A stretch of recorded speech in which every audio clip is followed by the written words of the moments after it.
Hey, what's up you guys, welcome back to my channel. If you're new here, hi, hello, I'm Lydia, and if you are new here, make sure you hit the subscribe button, join the growing family, turn notifications on, and while you're down there, give me a thumbs up because it really does help me out. Today, we are reacting to my mental health records.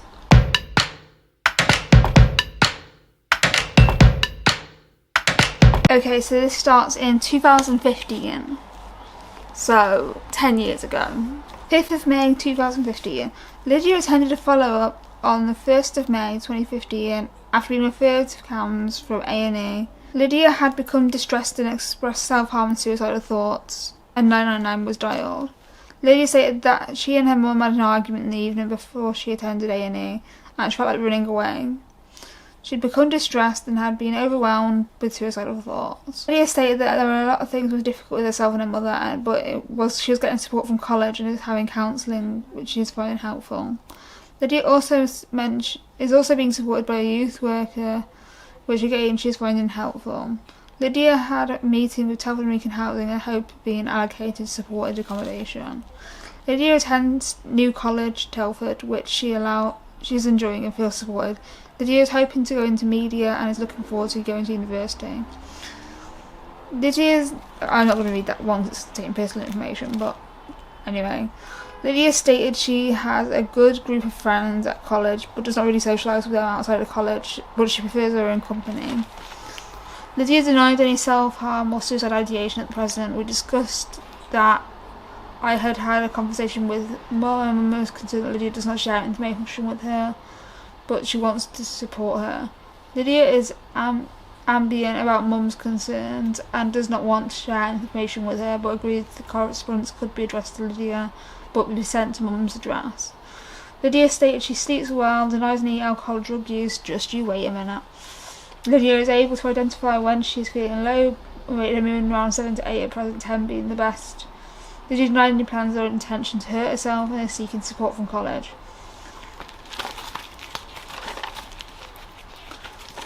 Next is 28th of October 2015. I've become quite concerned with Lydia because she was becoming increasingly paranoid. Lydia was able to identify when she was more paranoid when home alone. She stated triggered a panic attack on several occasions. Lydia discussed that she finds it hard to cope with these thoughts. Lydia stated that this has decreased the amount of sleep that she has had due to persistent thoughts that something will happen to her. She's been advised that should this occur in the future, she should alert somebody who can help her. Previously, myself and Lydia had a conversation about weight loss. Lydia previously had denied avoiding food, however, in this appointment she was struggling. She said that she was struggling and had been looking for new ways to avoid food online. In August, Lydia was started on a meal plan to try to increase her weight, however, Lydia admitted she had not referred back to this document since. Lydia has allowed us to keep record of her weight. 21st September 2015. Lydia had begun to increase the amount of food she was consuming at the appointment, which she said she had stopped eating due to how she was feeling about the situation. At the end of the appointment, Lydia's weight was checked due to decrease in appetite. Lydia is currently 18.76% below the ideal healthy weight. Due to Lydia turning to 18, we will be looking for you to continue to monitor this. 27th of November 2015. Called Lydia around 9:10. She was at college at the time and wanted to update me on her wrist. Nearly 2 weeks ago, she was home alone, felt very paranoid, and ended up using razors to cut herself. This was bad enough that we called her an ambulance, who came and saw the wounds on site, instead of taking her to A&E. No one was with her at the time this was happening, but her family were aware of what happened. The college were aware of the situation and advised her mother not to leave Lydia home alone in the future. I asked if she'd been back to the train stations recently, and she said she was avoiding them like the plague. We spoke through the risk management plan. She currently isn't having any thoughts of harming herself. She doesn't think she'll do something like this again. Her protective factors are that she has more awareness of her problem and has come to terms with it. She stated that this was enough to keep her safe. I told her that I thought it was appropriate to update a GP on this information. Lydia agreed for me to do this. I discussed the case with my manager and concluded that no further investigation was needed at this time.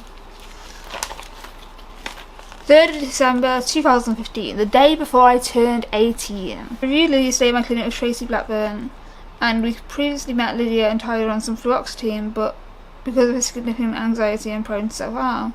Unfortunately, the medication to deceit appeared to disagree with Lydia and made her more anxious and prone to self-harm. So he stopped this. Lydia has continued to see my colleague Tracy Blackburn but also starting to support him with the IAP team in adult services. Lydia is now 18. Lydia has worked very hard on her anxiety but continues to be a problem. Periodically she struggles. Recently she had difficulty where she was on her own in the weekend and found different needed urgent support. We discussed this. Lydia's moods certainly do fluctuate, and she talks about her poor attention and concentration. Hopefully Lydia with the support of our team will learn how to regulate her moods and self-esteem. Lydia has a great personality and should do well in the future. She is currently applying to university. I hope these difficulties don't cause a problem in the future. We are discharging her from service and back, we're now discharging her from our service, but she will continue to be supported by the IAP team. We've got world famous happy sheet. Got a lot of happy sheet. Here we go. Your strengths. This is a care plan by Lancashire Chest Foundation Trust. Discharge care plan. So this is when I was admitted to a ward for a week in Lancashire and I was informal. So I'm going to go through the care plan. Your strengths. I am an intelligent woman currently studying a degree in film production, which I enjoy. I have a younger sister who I love. My relationship with my mum is improving. Your needs and problems. Prior to hospital admission, things have built up and led to ringing the crisis team to self-discharge and taking an overdose of metazapine. I had a number of stresses, including the recent fallout with my friend and ruminating on past incidents with my mum and grandparents. I wanted everything to stop at the time and did not want to wake up. I took the overdose impulsively because the tablets were available to me. Since being in hospital, I have to think about I'm glad my overdose didn't work. I no longer wish to end my life and now have positive plans for the future. My relationship has been resolved with my friend and my mum has also been supportive whilst I've been in hospital. I'm not currently prescribed any regular medication. Should my mood deteriorate following discharge, I can contact my GP of re-prescribing of antidepressant. My GP noted that my recent admission to hospital and also discharge of hospital. Preston Complex Care Treatment Team will continue assessment follow-up. More ambulance paperwork. Ooh, my first ever arthritis exercises. Ooh.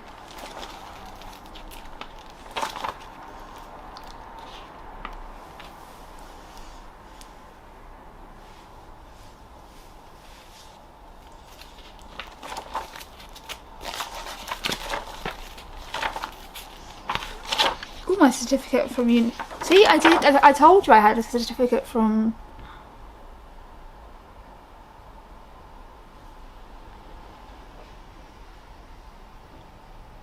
Southwest London and St George's. Lydia was informally admitted on the 20th of the 11th, 2019, where she was taken to A&E by police who attended her address after her friend phoned them with concerns for her well-being as she had messaged her friend expressing feeling low mood. When police arrived, Lydia disclosed having taken an overdose of a prescribed medication and with reported suicidal intent. Lydia also disclosed that she had intended to slash my throat with a knife, but dropped this when police arrived. Lydia reported she'd been stockpiling medication at home and intended to take another overdose. If she was to return home, she would be unable to guarantee her safety. She declined attending the Lotus Suite, stating, I want my own space, and I've been pressed this before and I can't deal with being around people. But requested an admission to an acute ward. She reported suffering flashbacks of her partner committed suicide in front of her in 2015. On the ward, there was no change to her medications. She was compliant with all medications. Her mood subsequently improved when she was discharged in a stable mental state to the home treatment team.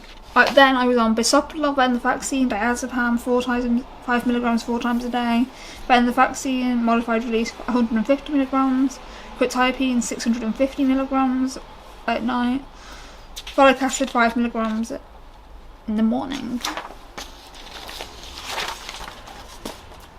And that's that. The thing I'm getting from all these documents, is I was clearly suicidal.